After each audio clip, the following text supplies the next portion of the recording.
샬롬. 오늘도 복되고 좋은 날이 밝았습니다. 오늘도 주의 말씀 붙잡고 살아가시기 바랍니다. 우리는 다 주님의 제자입니다. 그것을 자랑스럽게 여기고 또 한편으로는 또 약간의 부담감을 가지면서 주님의 제자답게 살아가기 위해서 매일매일 열심을 다하고 있습니다.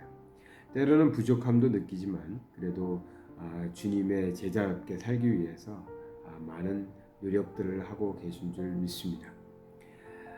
주님의 제자가 되기 위해서 또 주님의 제자로서 세상을 살아갈 때에 우리는 너무나 잘 알고 있지만 우리가 꼭 갖춰야 될 것이 몇 가지 있죠.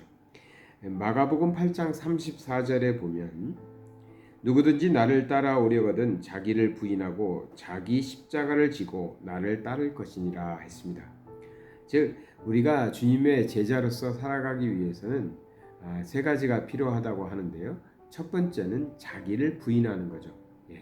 자기를 부인하고 이제 주님의 이름으로 살아가는 것입니다. 두 번째는 자기 십자가를 지고 따라가는 것입니다. 우리에게 맡겨진 사명이 있다라는 거죠. 그래서 자기 십자가를 지고 따라가는 것. 그리고 세 번째가 좀 중요한데 그게 뭐냐면 주님을 따라 살아가는 것입니다. 그러니까 우리의 삶이 주님을 따르는 삶이 되어야 됩니다. 이것은 단회적인 사건이 아니고 또 어떠한 정의에 의해서 결정나는 것이 아니라 삶을 통해서 이루어내야 하는 것이죠. 매일매일 그렇게 살아야 한다. 주님을 따라가는 삶을 살아야 한다는 것입니다. 그러니 우리가 주를 믿는다라고 고백하는 이런 고백신앙과는 다르게 많이 힘듭니다. 매일매일 그렇게 살아야 하니까요. 삶 속에서 우리가 주님을 따라서 주님이 말씀하시는 대로 또 주님이 행하신 대로 우리가 그 길을 따라가는 삶, 그것이 주님의 제자들의 가는 길이라는 것이죠. 그러한 얘기들을 여러 가지로 이제 주님은 성경에서 표현하고 있습니다. 제자들이 어떻게 살아야 되는지, 제자로서 사는 삶은 어떤 것인지. 그래서 어느 때는 뭐 소금으로 빛으로 표현하시기도 했고요. 뭐 포도원의 일꾼들로 표현하기도 하고 이제 합니다. 주님의 제자의 길을 걸어가는 모습들을 설명해 주시기 위해서 그런 많은 비유나 또 말씀으로 알려주셨던 거죠. 그런데 마가복음 9장 41절과 42절을 보면요. 주님을 따르는 사람으로서 마땅히 우리가 감당해야 되고 또 조심해야 되고 정말 중요하게 생각해야 되는 부분도 있습니다. 다른 것과 달리 이 두 구절은 좀 상반된다고 표현할 수 있는데요. 보도록 하겠습니다. 41절은 누구든지 너희가 그리스도에게 속한 자라 하여 물 한 그릇이라도 주면 내가 진실로 너희에게 이르노니 그가 결코 상을 잃지 않으리라. 무슨 말입니까? 우리가 주님의 제자로서 살아가면서 주님의 제자답게 주님의 이름으로 우리가 선행을 행합니다. 아주 작은 일이라도 주님의 일을 감당하면은 하나님께서는 그것을 결코 잊지 않고 기억하셨다가 우리에게 상으로 갚아주신다 하는 것입니다. 주님의 이름으로 또 주의 일을 감당하는 사람들에게 그것이 아무리 작은 일일지라도 하나님은 결코 잊지 않으신다.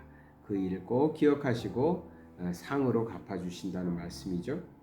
그런데 그런 말씀만 있는 게 아닙니다. 바로 뒤에 42절에는 다른 사람을 실족하게 하는 사람에 대한 경고가 나옵니다. 또 누구든지 나를 믿는 이 작은 자들 중 하나라도 실족하게 하면 차라리 연자 맷돌이 그 목에 매어 바다에 던져지는 것이 나으니라. 아주 무서운 말씀이죠.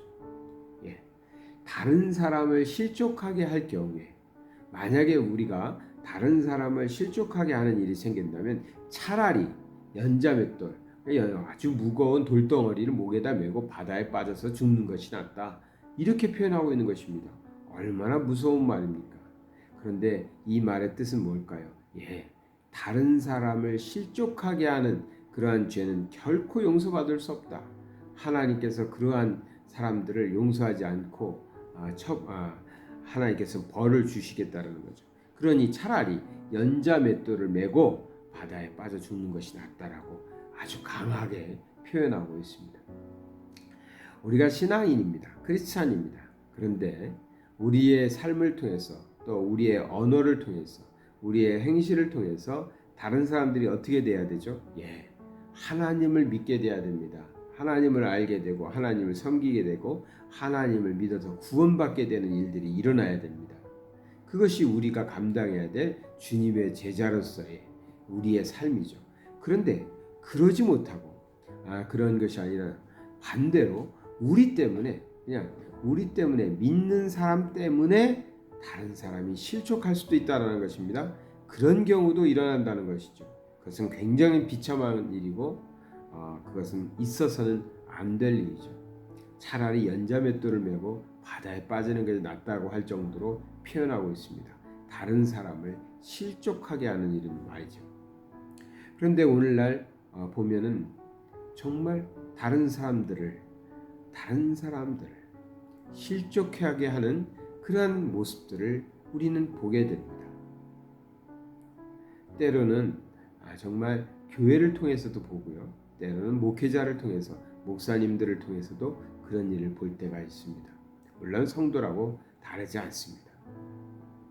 자기 욕심에 이끌려서 하나님의 이름을 드러내고 하나님께 영광을 드러내고 하나님을 전해야 될 사람들이 다른 사람을 실족하게 하는, 즉 시험 들게 하고 교회를 떠나게 하고 믿음을 버리게 하는 그러한 일들도 행한다는 것이죠. 전에 말씀드렸지 않습니까? 교회를 떠나는 사람들이 굉장히 많은 퍼센테이지는 복음을 못 믿게서가 아닙니다. 성경을 못 믿어서 교회를 떠나는 것이 아니라 그 사람들 때문이었다. 그러니까 교회 안에 사람들 때문이었다. 교회 안에 목사님 때문이었다. 성도 때문이었다. 그러니까 사람으로 인하여 결국 뭡니까? 실족했다는 거죠. 실족했다는 거. 성도는 결코 숫자가 아닙니다. 성도 1, 성도 2, 성도 100, 성도 1000 이런 숫자가 아니라는 거죠. 성도 한 사람 한 사람은 하나님께서 예수 그리스도를 통하여 피값 주고 사신 귀한 생명입니다. 그러니까 한 영혼도 실족해서는 안 됩니다. 근데 이것을 숫자로 생각하는 사람들이 가끔 있습니다. 그래서 더 많은 것을 얻을 수 있다면 지금 적은 수요는 지금 실족해도 떨어져 나가도 상처받아도 교회를 떠나도 그렇게 개의치 않고 우린 더 크게 더 많이 더 풍요하게 할 수 있다. 이러한 이상한 논리를 가지고 그래서 사람들을 실망시키고 사람들로 하여금 실족하여 떠나게 하는 그러한 일들도 우리가 적지 않게 보고 있습니다. 결코 그런 일이 우리에게 있어서는 안 될 것이고 우리는 이러한 것에 경고하심을 받아서 정말 나를 통해서 다른 사람들이 물 한 대접 받는 것 차라리 아무리 작더라도 주님의 이름으로 그 작은 일은 우리가 감당할지언정 결코 다른 사람을 실족하게 하는 그런 일은 결코 해서는 안 될 것입니다. 주님의 제자들은 자기를 부인하고 자기 십자가를 지고 주님이 가신 그 길을 따라가는 것입니다. 그 길을 걸어가는데 어떻게 우리가 다른 사람에게 상처 주고 다른 사람을 실족하게 하고 신앙을 버리게 하는 그런 일을 할 수 있겠습니까? 언제나 나의 삶을 통해서 나의 언어를 통해서 나의 행실을 통해서 내 주변의 사람들이 어떠한 영향을 받고 있는지 살펴보시면서 모든 사람들이 정말 하나님께로 가까이 나아갈 수 있는 그 일을 위하여 힘쓰시는 자들이 되시기를 축원합니다. 사랑의 하나님 아버지 감사드립니다. 오늘도 주의 말씀 붙잡고 우리가 살아갈 때 정말 우리가 삶 속에서 주님 가신 그 길을 따라가면서 물 한 대접 대접하는 그러한 일은 우리가 잘 감당할지라도 결단코 다른 일을 실족하게 하는 그런 일을 결코 우리가 하지 않도록 성령께서 우리의 삶 속에서 우리의 입술과 우리의 행실을 지켜 주시옵소서. 예수 그리스도의 이름 받들어 기도드리나이다.